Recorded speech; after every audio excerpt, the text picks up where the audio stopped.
tirata donna septembre kalo kile 7 an balima o bisimila an lecture ka don kibaru kɛnɛ kan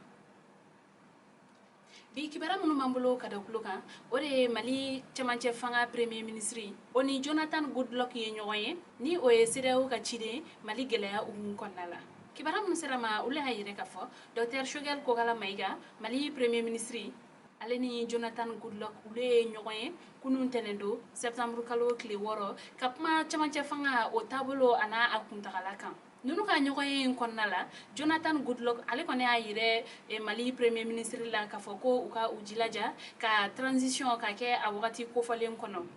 ko a kana na tɛmɛ kalo 18 kan ko wa ko o laban yɛrɛ kɔni fɛnɛ la u ka u jija ka kalafiliw kɔni boloda olu ka se ka kɛ a ɲɛma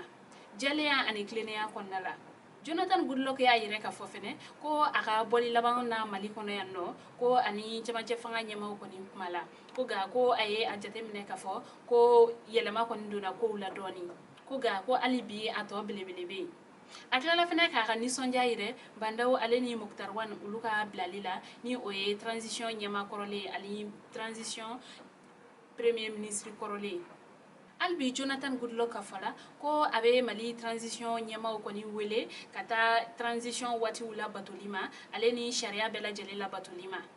mun kɔni ye transition premier ministre ye Dr Choguel Kokala Mayiga ale kɔni y'a yɛrɛ Jonathan Goodluck la ka fɔ ko réforme tɛ Mali bolo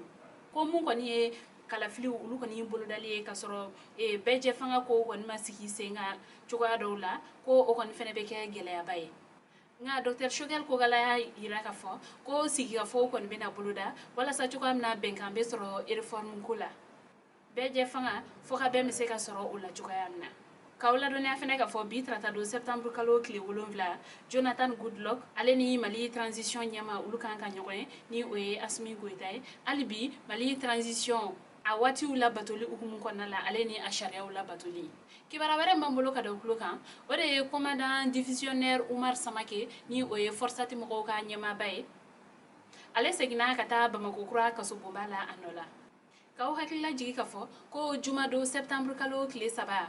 sariyatigiw kun ye ale bila kasobonba kɔnɔna la nga a ka baarakɛɲɔgɔnw ni o ye polisiw olu ka hakɛ ɲini jɛkulu bɛɛ lajɛlen faralen ɲɔgɔn kan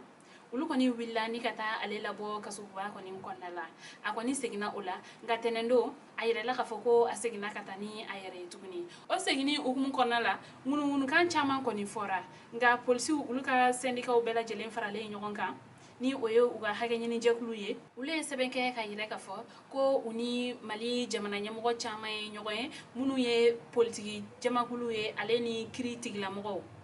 ko u ni olu kuma la nga mun kɔni ye Forsati mɔgɔw ka ɲɛma ye o yɛrɛ kɔni kumala a baarakɛɲɔgɔnw kɔni fɛ k'a yir'u la ka fɔ ko ale seginna ka taa a yɛrɛ ye ko mɔgɔ si ma ale jagoya ko wa a y'o kɛ jamana kiriko o sariyaw labatoli kama ko hukumu kɔnɔna la ko a bɛ a baarakɛɲɔgɔn ninnu bɛɛ lajɛlen deli mɔgɔ si kana wuli k'a fɔ ko i bɛ ko kɛ mun bɛ se ka dankari kɛ Mali jamanadenw olu kɔni ka lakana la walima u ka hakilisigi la nga o bɛɛ n'a ta polisiw olu ka hakɛ ɲini jɛkulu olu kɔni wulila ka se jamana ɲɛma dɔw ma kiritigɛlaw ale ni politikimɔgɔw walasa ka se ka u hakilinaw kɔni fɔ nin ma ninnu ɲɛna hali bi commandant Umar Samake ale ka minɛli hukumu kɔnɔna la polisiw ka hakɛ ɲini jɛkulu ninnu olu kun kɛlen bɛ ka wulikajɔba dɔ boloda bi tarata don septembre kalo kile 7 jeunesse kɔnɔna la u tilala ko o bɔ a ma kibara wɛrɛ m'an bolo ka da kulo kan o de ye Yoroso feerelikɛla dɔ cɛ marifatigi dɔw nana o minɛ ka taga ni o ye kibara min sera ma olu kɔni y'a yɛrɛ ka fɔ ko Yoroso kɛrɛnkɛrɛnnenya Bura ko feerekɛla dɔ cɛ marifatigi dɔw nana ni minɛ sugu kɔnɔna la ni ka taga ni a ye ni marifatigi ninnu nana ka sɔrɔ ni feerelikɛla ye ale ni sogo feerela wɛrɛ de tun bɛ baro la u kɔni nana ka marifa da ɲɛsin cɛ ma ka jagoya ka taga ni a ye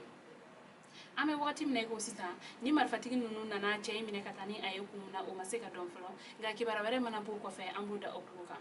nka seere caman kɔni y'a yɛrɛ ka fɔ ko nin waati laban ninnu na ko marifatigiw kɔni cayalen don olu ka laminiw na yen nɔ ko o ko yɛrɛ kɛlen bɛ haminankoba ye olu bolo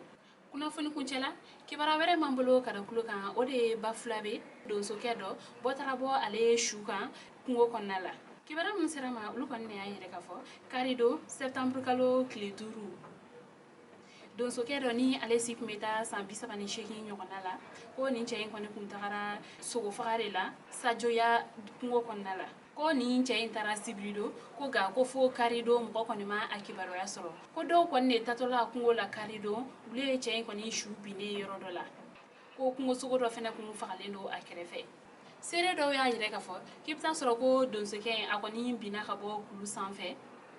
ni ka kunkolo fara fɛn dɔ kunna ni o ka kɛ a sata ye an bɛ wagati min na i ko sisan ni cɛ in sara cogoya min na o ma se ka dɔn fɔlɔ nka kibaru wɛrɛ mana bɔ o kɔfɛ an b'o da aw tulo kan